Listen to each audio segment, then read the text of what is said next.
All right, we are live, a few minutes late, but it is Tuesday night, and I am Dr. Boz. We have a great show for you tonight, which is why it took me a couple extra minutes to get ready for you. So welcome to this evening, and I have some awesome little follow-ups from where we left off on a few of our students 6 weeks ago now. They have been slave laboring for me, actually, really working our tails off to get ready for the online course that we launched last week. We closed on Sunday, and we have been as busy as Cinderella's mice, getting everybody in their classrooms, getting everything sorted. And it really has been an awesome reward to not just to accomplish all that has gone on behind the scenes, but it's so exciting. It's so exciting to see the students. Before we get started, we're going to do a couple of traditions that are here on the Dr. Boz show. One of them is to check my numbers at the beginning because I am fasting. Getting ready for the course. My husband says, someday, honey, I want you to sleep again.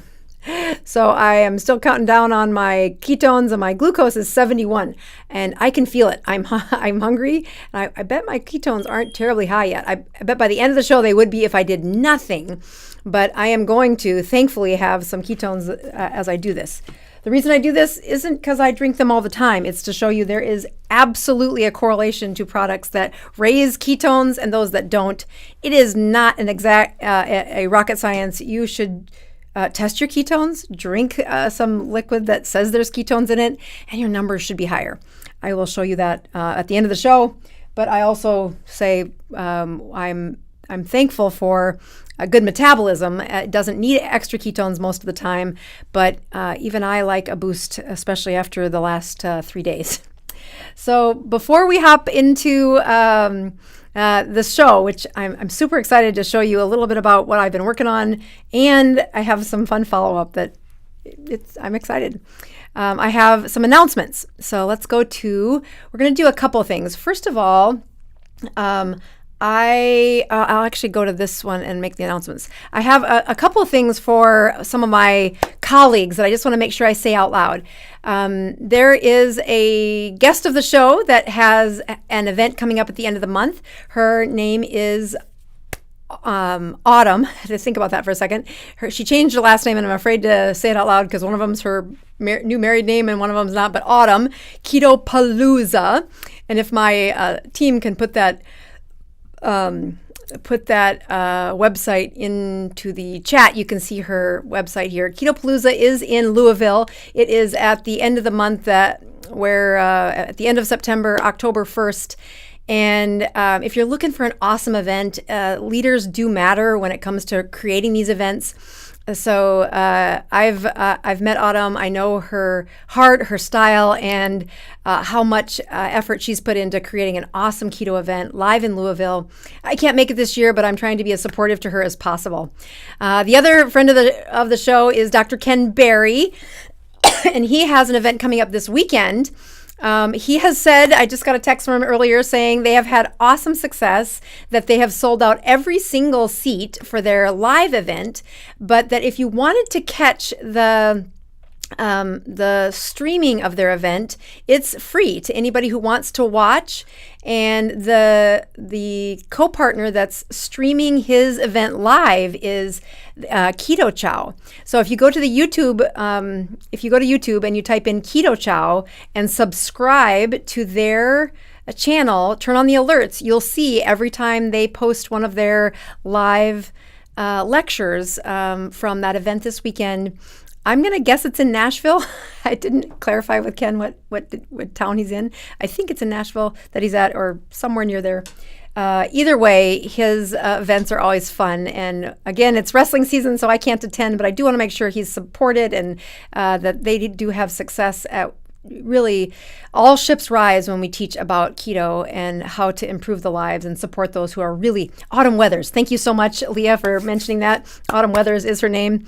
That's the Keto-Palooza. Ken Berry, which most of you probably know, he needs no help with advertising, but I do want to make sure to show you how to help just improve your education.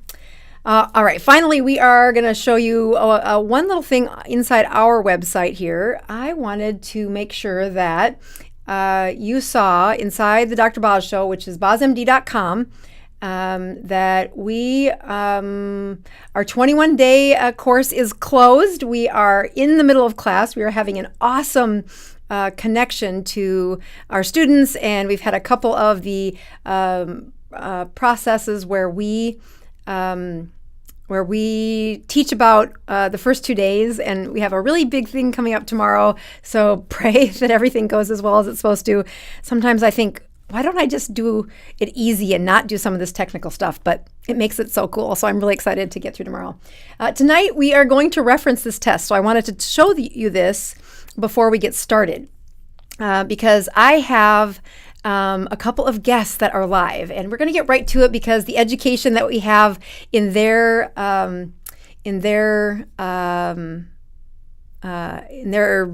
background from where they've been, where they're at now. One of them is actually a coach for me inside our new course and is one of the exec teammates in the Dr. Boz company.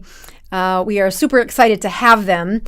In the background, though, I want to make sure that you know we are going to try to answer some of the questions as the show goes on. So if you have questions, especially specifically about the topic we're talking about tonight, we'll try to get those answered for you.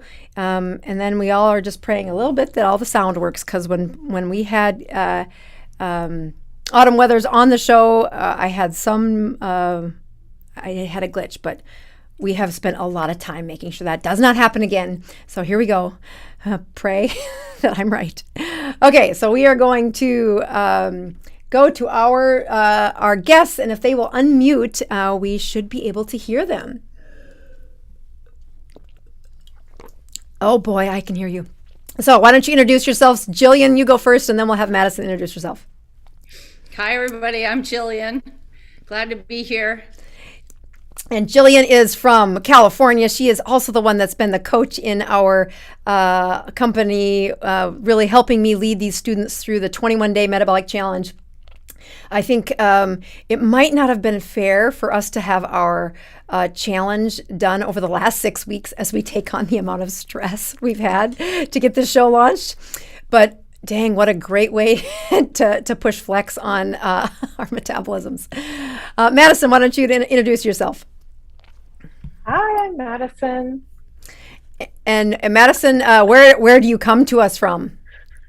I come to you from Montreal. Montreal, yes. She is our Canadian. We can almost make fun of her accent, but it sounds just like me from South Dakota. So, so I can't make fun too hard, can I? Well, I am going to start by saying I'm just waiting to see if anybody tells me they can hear you, that everything is going okay. So I'll wait just a couple more minutes to make sure. I have a couple of comments saying they can hear you before I go on, because we have several of in the background, Maddison has been helping with a lot of our layouts, a lot of our copy, our website design, and our graphic designs. Every time we have a great thumbnail, you'll know that Maddison did it and not me. But we also, as a team, oh, thank you. You can hear everyone. That's what I wanted to hear. As a team, we've taken a ton of girl power, wrapped it into a vortex, and I am super, super excited about how well the first 2 days have gone for this course, because boy, it was a gamble. It was a lot that we are saying, well, we've never done it like that before, but let's try it. And it's really worked out. So Maddison's been part of the stress as well. And we're gonna start by sharing a couple of slides that give you a little bit of a history on what Jillian and Maddison have been up to. So let me go to our keynote here. Let's see, which one is that? Here we go, this one. All right, so here is all three of us. We were brave enough to check our hemoglobin A1Cs online, and when let's see here, There we go. When we looked at this, Maddison came back with a hemoglobin A1C of 5.5. Jillian's came back at 5.7. And I think they can hear you. So, Maddison, do you remember what 5.5's average blood sugar turned out to be? It's kind of a quiz. You can't see her face, but I can. Well, I check my numbers in those Canadian versions. Oh, right. Yeah. So she's got the Canadian version. You're right. 5.5. Yeah. So I think 90 or I think it's about right. Yeah. I have another slide that I can peek at the answer, but off the top of my head, I know that mine was 5.6, and I remember that my average blood sugar was about I think it was 110 or so. Jillian, do you remember what the average blood sugar for 5.7 A1C was? I think it's like 116. Right. I had yours at like 116. Mine came back at 5.6, and I thought mine was like 112 or 111. And then Maddison's was in that 108 area. So the process of addressing the average blood sugars is what has happened to us in the last 6 weeks. So we're going to first start by showing what Maddison's blood sugars were doing before she started all this. So again, if you've seen Maddison and Jillian, they're both pretty lean. Their need for weight loss has really been if they had to lose weight in the past, that was a past chapter. And Maddison really has been working with some inflammatory problems. She had a thyroid issue that really got her attention, and even some joint pain, if I remember right, that we said, boy, it gets a lot better when you are consistently keto. And she's like, I'm in my early 30s. What do I need to care? I don't really need to do this. And then the pain was enough for her to say, okay, maybe I should try this. So I'm just going to give you some orientation. That's our graph that we're going to talk about here in a second. And those are your glucose along the side. Oh, thank you for the people in the chat. Yes, hemoglobin A1C of 5.5 was 111. So I have my memory right. Jillian's was about a 116, and I think Maddison's was like a 108 or 107. All right, so along the bottom, you're going to see the time, 6 a.m. in the morning. That sun stands for noon. 6 p.m., the moon stands for midnight. And then there's the next morning, 6 a.m. Now, this is going to matter in a couple of slides. So just kind of orientating you about the glucose along the side and what happens with those blood sugars along the way. So again, week one of really Maddison trying to look at her sugars a little better because she's keto enough. That's where she was at the beginning of this. And what she was able to look at is, first thing in the morning, she has that little bitty rise of blood sugar like we all do. That's a cortisol rise. And her cortisol wasn't, really high, but she would start out with morning blood sugars around that high 90s or low 90s and bump just a few points up to the high 90s to wake her up. It would go back down to her baseline, and then she would eat something mid-morning around that 10 o'clock time, and that would shoot her blood sugars up to the 120 area. You'll see that they don't go all the way back down to baseline here. You can see they stay right kind of here at the flat line between when she has her next meal. So 6 p.m. would come and she has her bigger meal at about 6 o'clock at night.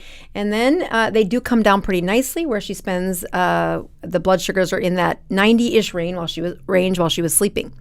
I do want to point out that is her cortisol rise. That cortisol rise is not a big spike, and that's a sign of health. So her youth is definitely coveted by Jillian and I. Like, oh yeah, mine used to do that too, girl. The beautiful part is what happens that her average blood sugar was up there at that 5.5, which I think actually is closer to a blood sugar of 106. So I think that dotted line was a little high on that slide, actually. I'm just noticing that now. All right, so here's what really happened. What Maddison has been working on in the background is she says that her problems was that she liked to snack. She works from home, and COVID made sure that I think every graphic designer works from home.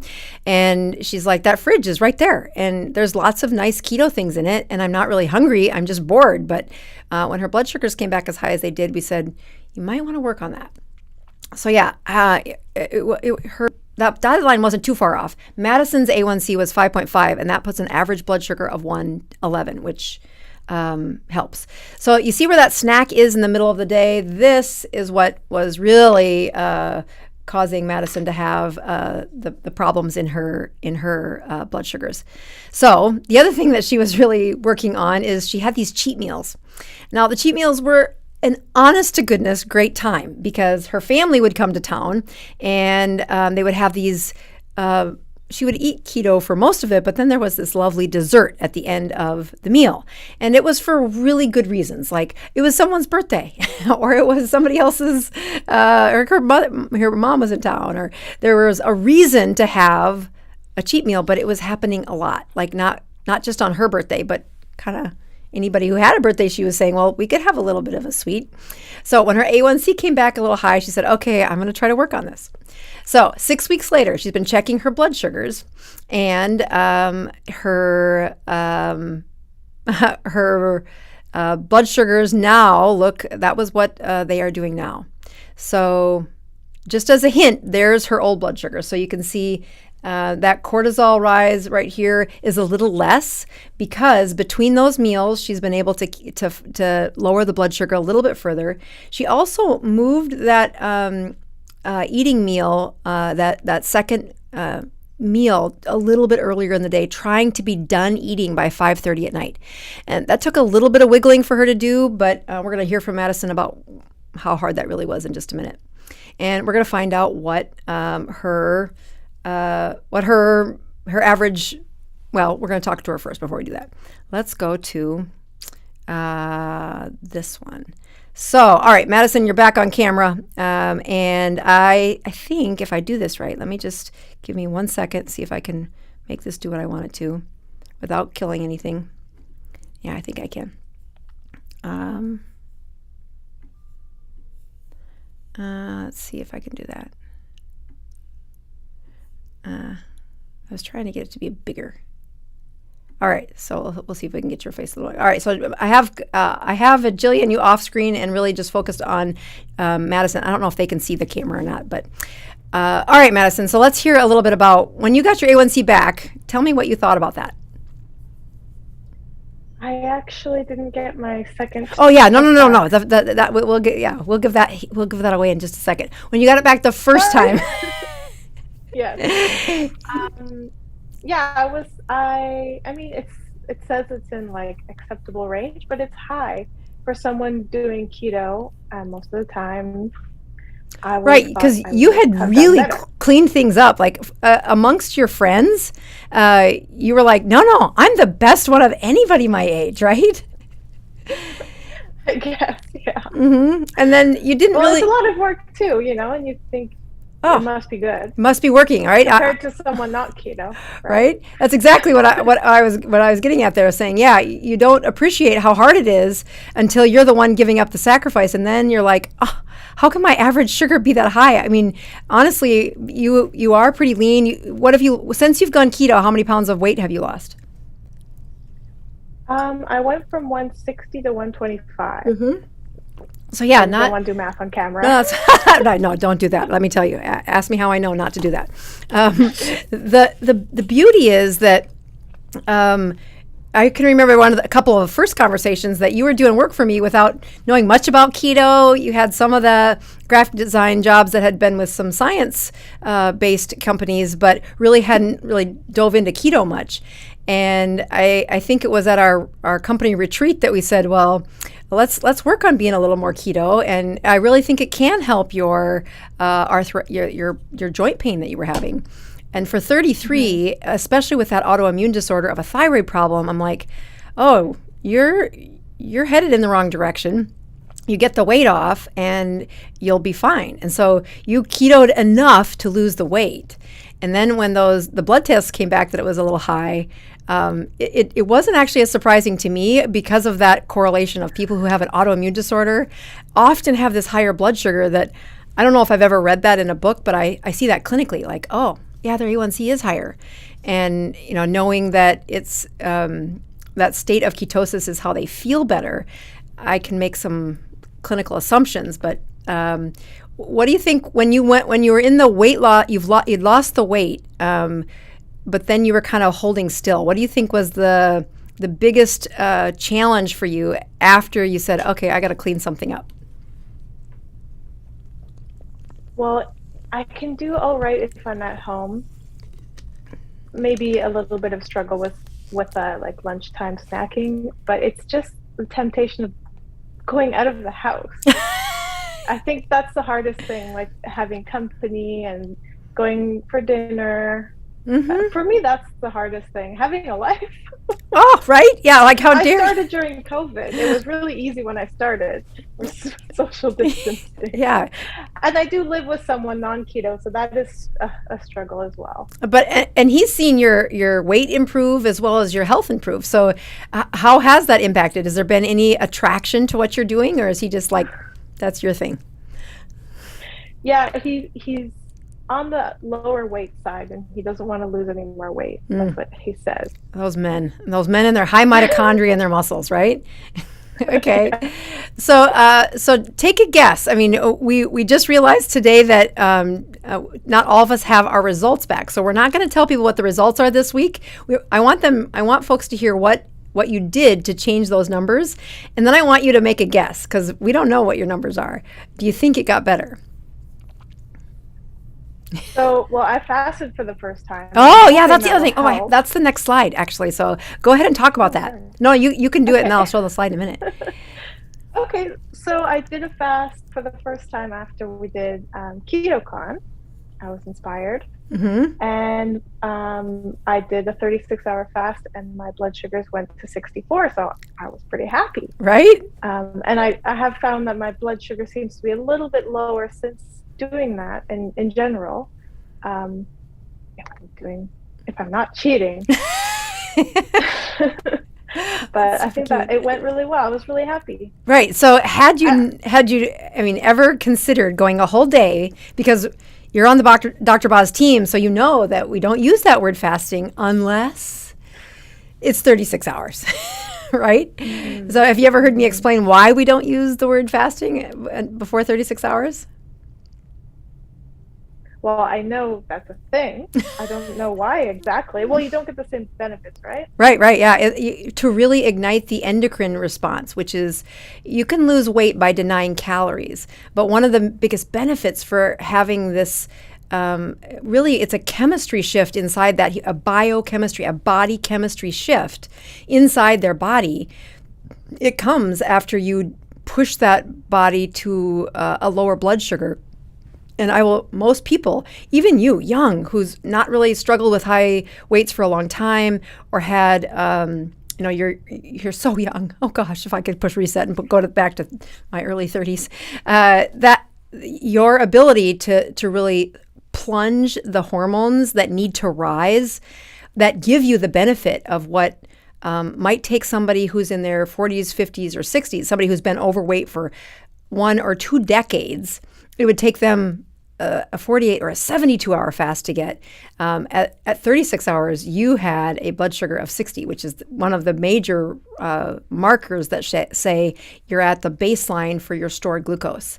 Now, most of your fuel needs to be plunged out of your liver, and your body must be using ketones for a majority of their fuel. Do you remember how you felt at the end of that fast? How hard it was? I felt, well, the first day was, it's mostly the first day when you do a 36-hour fast, but I was hungry.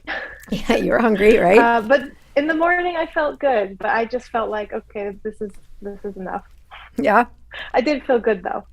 That process of denying food, had you ever gone through that before? I did. There's something that I remember in high school, there's a fundraiser where you don't eat for a day. Yeah. So can't remember what it's called. Got to be over a decade ago, though, huh? Oh yes. Right. So, and it was for a good cause. So then, anybody can get through 24 hours with a good cause, right? Yeah. I'm not, and I don't even remember how I felt it was a while ago. Well, the next time I do this YouTube with slides, I'm going to make sure that your circle is on this scene. But I want you to stay right put, because I'm not going to change anything about what I'm going to go back over to the slide deck, and I'm going to show them what your numbers did during a fast. And I'll give my students that are watching from this one I wanted.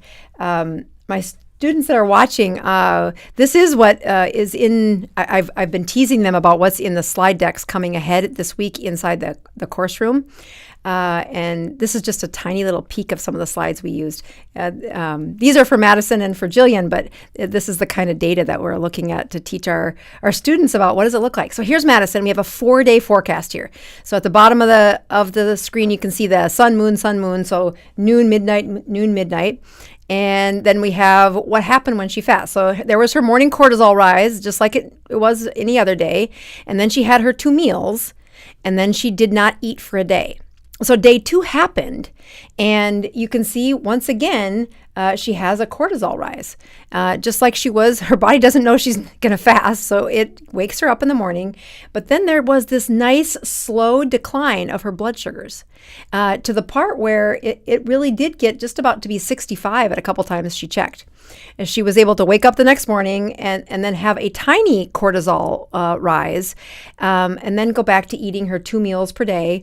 But I would point out that over time, by doing that, what isn't on this screen is what would have happened. I'm going to use a yellow marker. What would have happened to her ketones? So if her ketones were hanging out kind of in this range, whenever she goes to sleep, she probably makes more ketones. They go down during her cortisol rise, and then as she fasts, they went up to the point where she then had that morning cortisol rise where they went down again.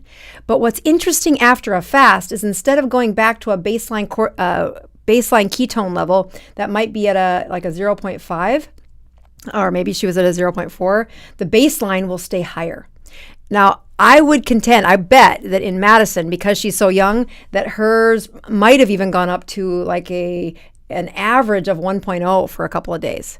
It really is a plunge or a surge or a stress of the mitochondria to do a better job of activating the ketones to be made, and that the cells do a more efficient job of them being used. Now, you're off screen right now, Maddison, but can you say that after the fast, can you remember anything that you might have, actually, I'll put you back on screen because I know the button is right here in front of me if I just look.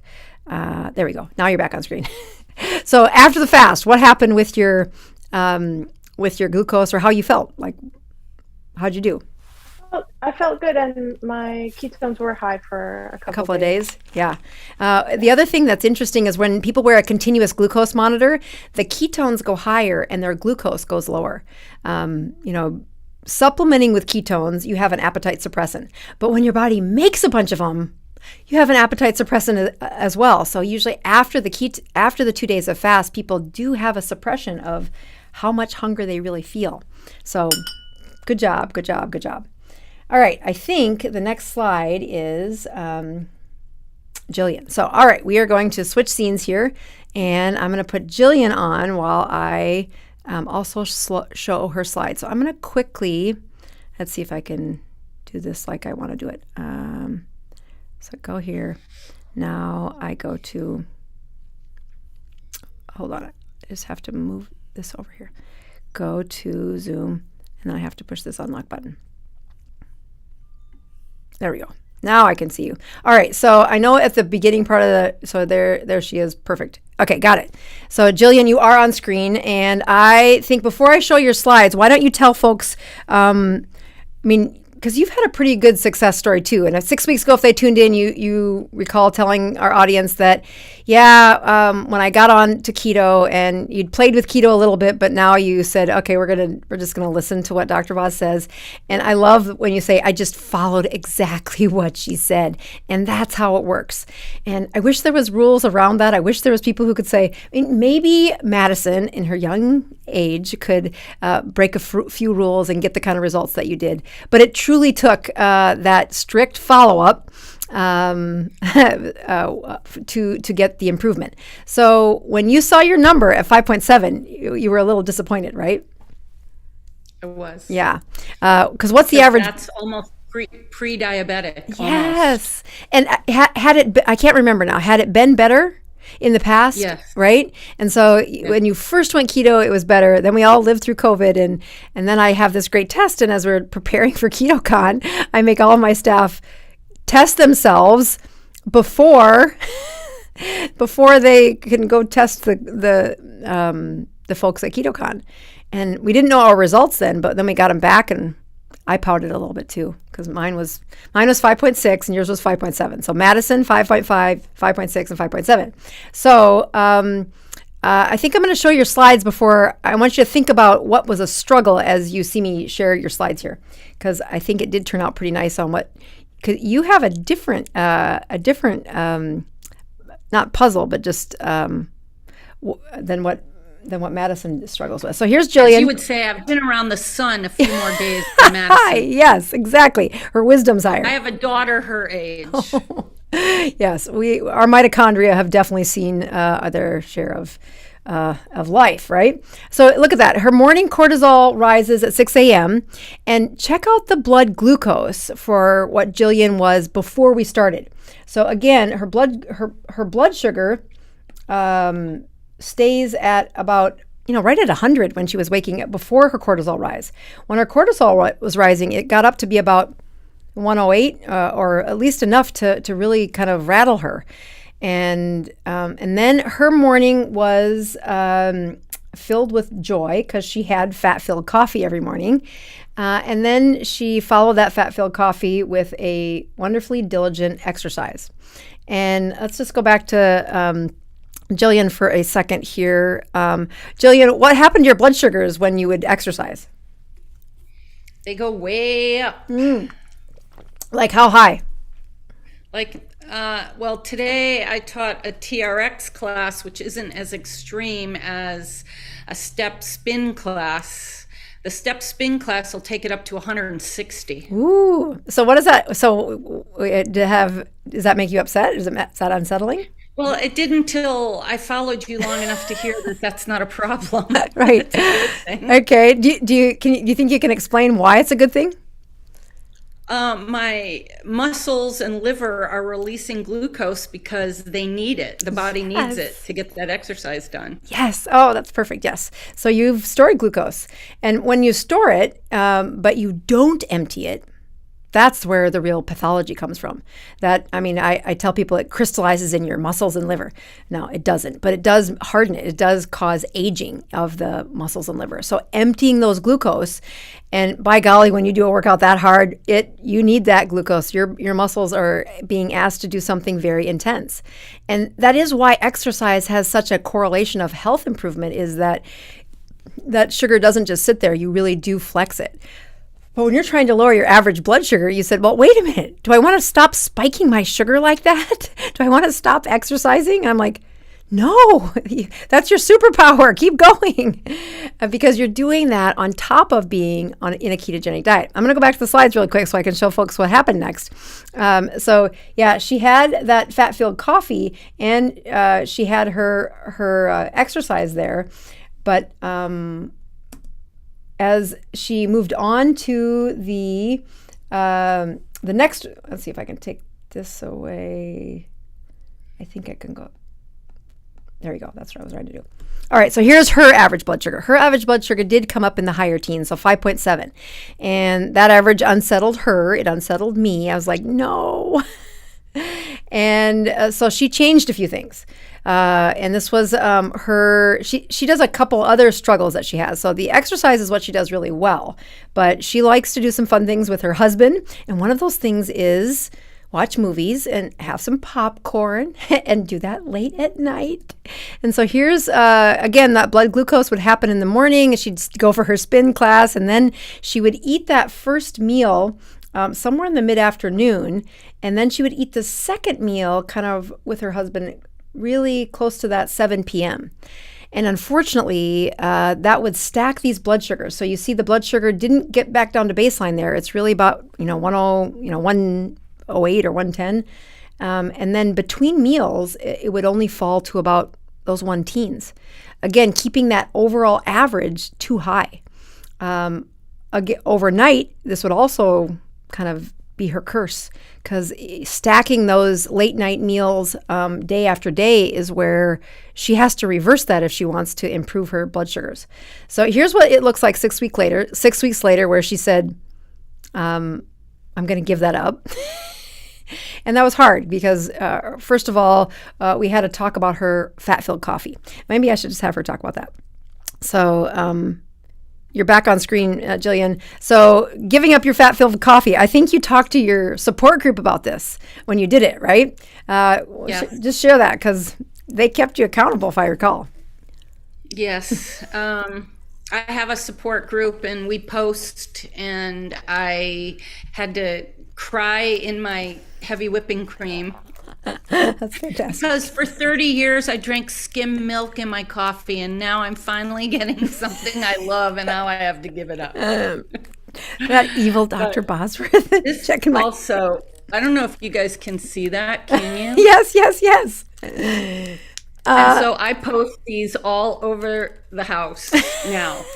This is my trick, and it works for me. Because you're looking at it and you're saying, no, this was the plan. Remember, we had a plan. And the plan doesn't work when you only do it for a day, but when you stay consistent at it. But you had some, I mean, seriously, we've been through a ton of stress over these last 3 weeks getting ready for this course. And boy, that's, takes my sleep down. It also takes my stress higher. I know that your results came back, but we're going to try to hold off telling anybody what they were. Before they came back, did you think they would be better? No, I didn't, because I haven't been fasting. That's what the stress has done to me. The program of working on this is like, no, I'm not fasting. Nuh-uh. Yes. But still just trying to, land, squeeze, and slide my eating window. Yay. Yes, she's watched the content and approved it. Actually, she helped write some of it. So improving your outcome is these little things that, yes, if you can do like what Maddison did and flex and do something for the first time, it feels pretty good. But especially when you've been insulin resistant, you had probably at least a 6-year run where you just couldn't get that weight off. And so reversing that insulin resistance is about how do you change the daily habits that are known to reverse this process. And although we're teaching that in the course, I really find that, it's examples like yours that say, oh, see, she changed just enough. So if I look at, let me show your slide now. If you look at this slide, 6 weeks later, you can see that, see how she gave up the morning coffee here? So all of this excess sugar was done. And because she was also moving her eating window to closer to noon is where she really, even if she wants her fat-filled coffee, we don't start stimulating her insulin until around noon. And then her second meal, she really tries to get in by 5 o'clock. And she's had popcorn a few times after 5 o'clock, but for the most part, for the daily routine, after her exercise, the glucoses were going down better. There's a little bit of improvement in between these, and then most importantly, look at how well that insulin or that glucose dropped day after day after day, lowering that morning blood sugar before the cortisol burst. And then it got to go all the way back to baseline because she wasn't putting coffee on it right away. And it's not so much the coffee, it was the fat. And you say, but doc, you said that was okay. I'm like, yeah, I know. I said it was okay, but it really isn't okay when you have years and years of insulin resistance. And now you're fat adapted. You need to use the metabolism that your body has put in place and that you've been practicing. So as I look at the follow-up for this, again, 5.5 for Maddison, Jillian, and me. Let's give one more. I have one more thing I want to ask Jillian here. So let's go back to her video. So as you looked at taking away or moving those 2 meals earlier in the day versus improving your morning meal by not having cream in the coffee. What do you think was harder, minus the cream or moving the eating window earlier? Minus the cream. Right? When people ask me which one do I pick, I'm like, here's what you can do. So tell people what I said your options were if you wanted to keep the cream. Well, now I have my coffee with cream, not every day, but when I do, it's a part of my eating window. Yeah, you move it later. Mm-hmm. I don't have it till 1 o'clock in the afternoon. Yeah. So I have a couple people that just wrote in a couple comments. Sue Monroe wrote in and said, so I'm a bit confused. If the meals are too close together, it doesn't allow glucose to drop low enough, but yet we try to close our eating window. So let me try again for just sharing what was happening with Jillian. Jillian, you had this history of insulin resistance. So what has happened over time is that your insulin, whenever you eat food, your glucose goes high and your insulin follows it, trying to regulate that blood sugar. So the danger was, and I think I can go back to the slides here and point this out with Jillian's here. Yes, I'm going to push play here and go back to the slide. Sorry, I got to push a button here. Hold on. Give me 1 second. Here we go. So here's Jillian's eating schedule where she would get up in the morning and this is her morning cortisol. So that's the one part during the day that she can't control. The sun controls that. Every time that Earth spins and sunrise wakes her up, her brain knows it, and it sends this surge of glucose to be higher. The problem is, so this is that surge the next day. This distance in time from her last meal of the day till the next day will decide. I mean, we made this curve look pretty good, but when you get continuous glucose monitors hooked up, they do this. They really take a long time to slide down. Jillian's been relatively healthy. I mean, she's not starting with a hemoglobin A1C of 8 or 7, even in the 6s. She gets a pretty steep decline, but when you eat late at night, it doesn't have the distance to her other meal. What she was doing before is eating here and then eating here again. And that meal allows a longer distance in time for her system to improve. I'll show you what it looked like after she changed that one more time. So the biggest control, it isn't so much Sue Monroe that she has the meals close together and that the blood sugar can't fall. There's two things that happen when she has this. This is her first, one more time. This is her first meal. This is her second meal. And the key here is how long she gets after that second meal to empty out her liver, to empty out her body, to really use glucose at a higher level.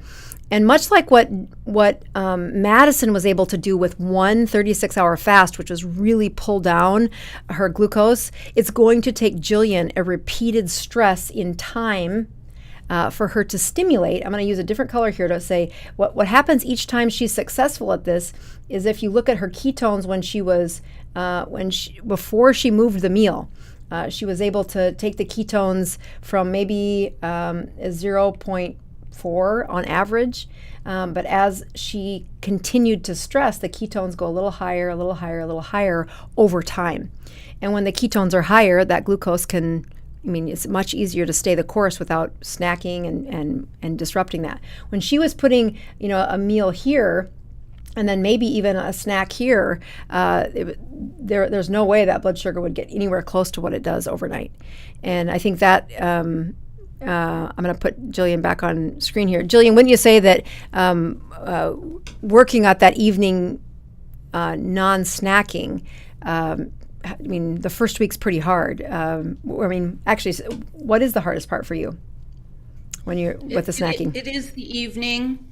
My husband is a snacker, and he's now keto, but he's got all the keto snacks, and I just am trying to zip it and eat nothing.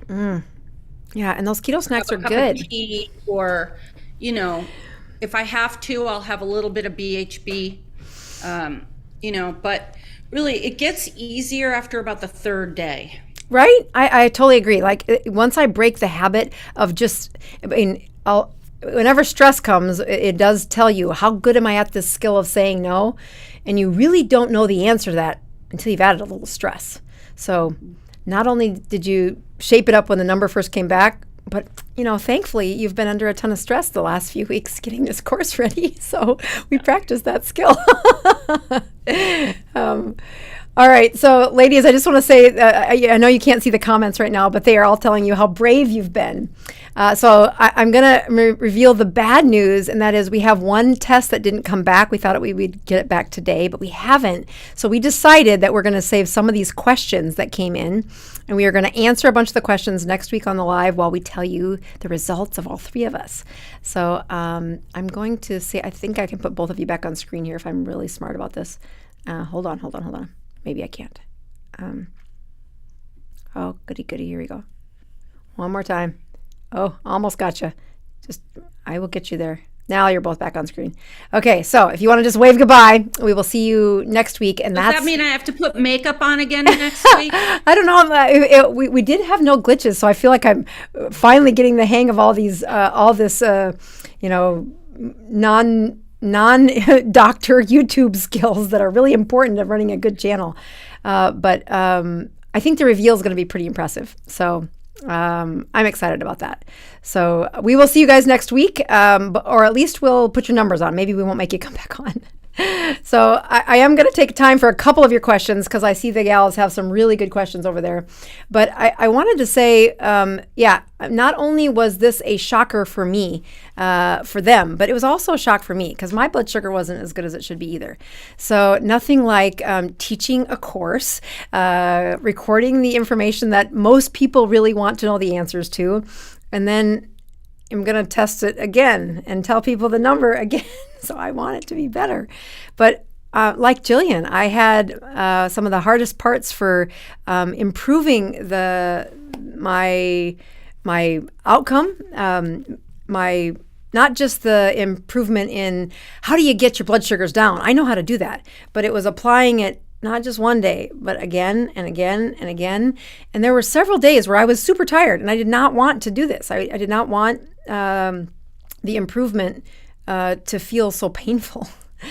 But my results came back. I haven't opened them. I just waited. I said, okay, I'm going to reveal it. I was going to do it on the show tonight, but when we didn't get one of them back, I will keep it closed and I will reveal it next week when I show you Maddison's and Jillian's. In the meantime, we're going to look at some of the questions here that you guys have typed in because we have a ton of them actually, and we will take time to answer some of these and the ones next week to educate you because we've had lots of people write in these questions too. So let's start with Trisha Ruth. Is A1C testing that you sell comparable to the venous A1C track long term? Yes. I think that's what really got me behind this blood test is I love testing people's A1C, but as a physician, your insurance controls when I can do that as frequently. Like we checked ours in July. Yeah, in July. And then we checked it 6 weeks later, and now we're going to do it again. I mean, I'm going to do it 3 or 4 times until I get mine at least into that. I mean, I'd love to have it I love 4.5, but I was so far away from 4.5. I was at 5.5, and I was honestly very disappointed. So I'm going to keep checking until it's at least in the 4s. Now, my husband may have, because he's had to eat a lot more sardines than he was ever planning on. But the reason the confidence has come is when you look back over time of how this test was created. Really, the Omega Quant did an awesome job. Their approval process through the FDA was not for sissies. It took a ton of showing that their test was equivalent, looking at it the same way that your venous testing is done by your physician.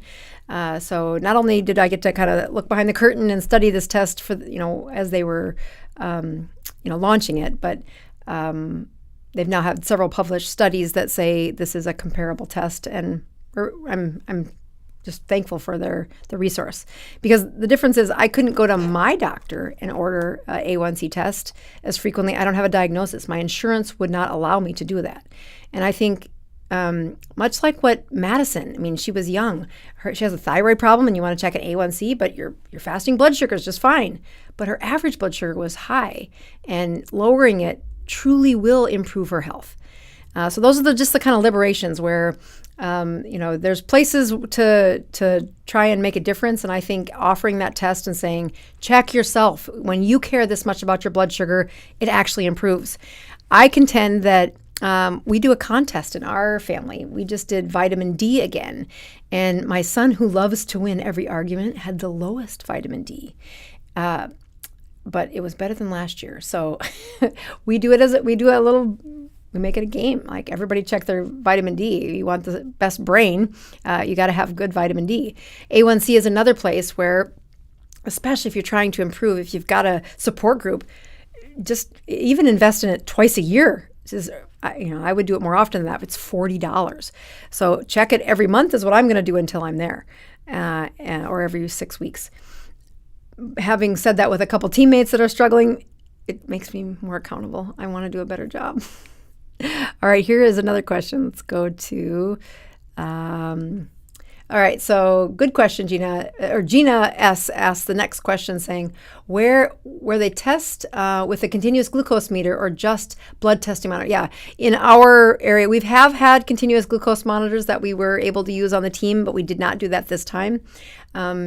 So Mary writes it and says, so did the big glucose, or did the blood glucose spike from exercise get factored into the A1C test? Just sent my A1C test today, so super curious and anxious to see my results. So Mary, when people do exercise, the blood sugar goes up, but you need area under the curve. And if you notice how quickly that spike goes up and down with blood sugar, the emptying of your blood storage it does raise your blood sugar in the moment. But what happens after that is you now need to recruit the blood glucose to fill those up, preparing for the next exercise. So think of it as the churn that your body is using that glucose, and that it is very flexible, that it can burst the glucose out and then it can reduce the glucose. Your average blood sugar will reduce. So it does factor in that it's up for a little bit, but you're looking for area under the curve. So never in the history of mankind would I say that the blood sugar that goes up after exercise, that's not going to raise your A1C, because what it does to the blood sugar for the several hours later while it's trying to fill back up the stored glucose, that's the benefit. That lowers the blood sugar more than that spike would have raised it. That's probably a better way to say that. Okay, 2 more questions and we will call it good. I know I got started a little bit late, so I'll try to factor that in here. Sandra says, would exercise later or twice a day help the insulin overnight? When you exercise isn't nearly as important as actually doing enough exercise to break a sweat. What you're trying to do is empty the glycogen. So you need to push the body to need the glucose.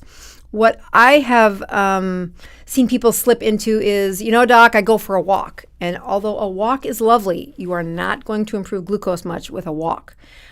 Sweating requires the body to put glucose out into the circulation, and that is what will stimulate the decrease in your blood sugars. So even exercising twice a day is actually a good idea, as long as you're breaking a sweat. Now, when I ask people to make changes in their life to improve things like a hemoglobin A1C, I don't push exercise first. I push their diet. The impact that being in a state of ketosis, that having that diet controlled before you start trying to do the micro changes, that exercise is only affecting it for, first of all, the minutes that she exercises, which isn't, it's an hour. I mean, maybe a half an hour that she's actually pushed to the body to that peak moment. And then there's a lowering of the blood sugar after that. But that is nothing. That improvement is nothing compared to what happened when Jillian finally said, lower the total carbohydrates to 20 or less and stay there. And then she worked on decreasing her eating window to only 8 hours. And now she's got it down to that, 4 to 5 hours or whatever fits in her life. And now she's moving it closer to sunrise. All of those things are what we call the land, squeeze, and slide. That's what we want you to do to your eating window. And that impact on your sugar is a daily, methodical. This is the pattern of eating, something that, Jillian has a really good habit of exercise, but she was an exercise freak. She was teaching 3 classes on some days and teaching class every day and gaining weight because in order for her to lose weight, she had to lower her insulin. So I want you to know she's sprinkling on exercise way at the end of her transformation of her mitochondria.